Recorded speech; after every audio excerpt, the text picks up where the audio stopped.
Lunar ఎక్లిప్స్గా పిలువబడే ఈ చంద్రగ్రహణం సెప్టెంబర్ 7-8 తారీఖుల్లో పలు దేశాల్లో కనువిందు చేస్తూ బ్లడ్ మూన్గా దర్శనమిచ్చింది. సుమారు 82 నిమిషాల పూర్తి నీడలో గడిచింది. ఇది అనేక సంవత్సరాల్లో అత్యంత దీర్ఘమైన చంద్రగ్రహణాలలో ఒకటి.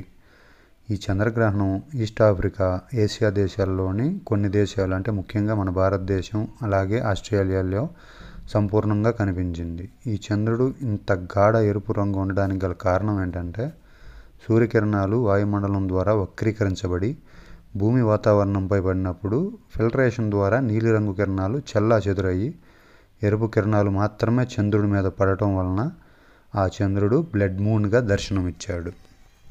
అయితే భారతదేశంలో నేను లేనప్పటికీ ఈస్ట్ ఆఫ్రికాలో ఉండటం వలన ఈ అదృష్టం నాకు దక్కింది.